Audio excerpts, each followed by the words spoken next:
Your pulse will quicken, your mood will lighten, you'll notice you're enjoying yourself.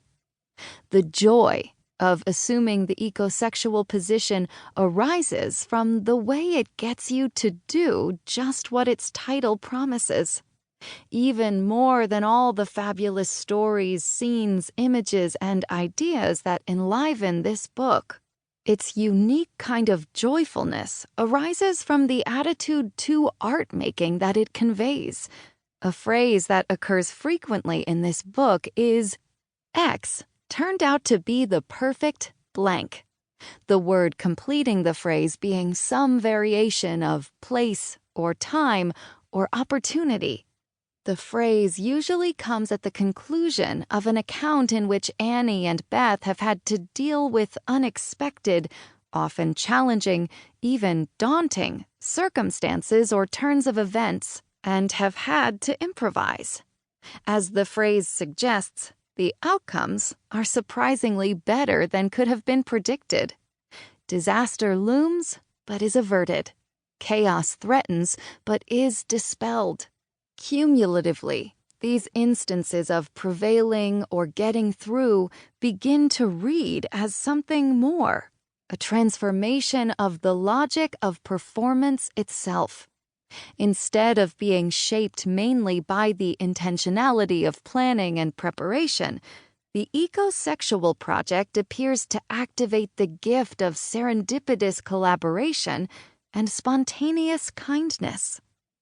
In each of their performances, Annie and Beth work to create memorable moments and lasting meanings, but also in each of them, the alchemy of ecosexuality generates something far in excess of all that.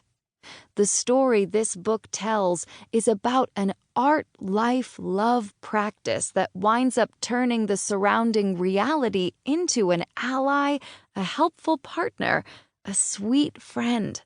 For me, no work exemplifies the stakes of this practice more clearly than Cuddle, an early work that Annie and Beth revived for their brilliant opening for Documenta 14 as Cuddling Athens.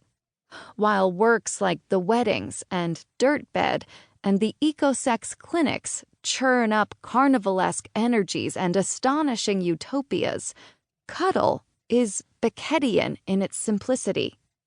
Two bodies on stage, joined by one or two others for a few minutes at a time. As with Beckett, nothing much happens, yet the space pulsates with life.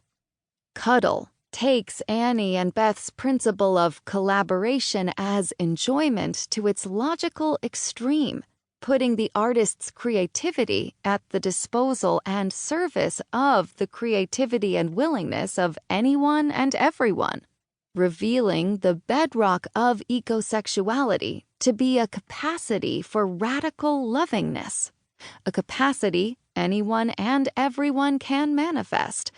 Cuddle performs a fearlessly affirmative biopolitics.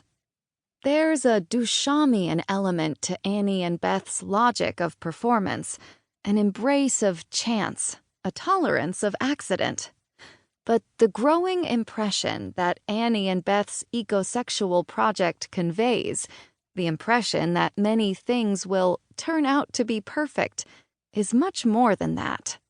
Particularly in the context of ecology, particularly today, when the concept of change is so frighteningly yoked to planet-altering phenomena. This transformation of the world, site by site, wedding by wedding, into a joyful companion is an amazing achievement. Seeking, making, and celebrating alliances with one after another of Earth's elements, landscapes, geographies, the sea, the forest, ice, gold, coal, dirt. The ecosexuals perform an ongoing revolution, a joyful resistance to what their friend and curator Paul Preciado calls the pharmacopornographic regime of our time. Ecosexuality is an inspired and joyful practice of the counter-sexuality.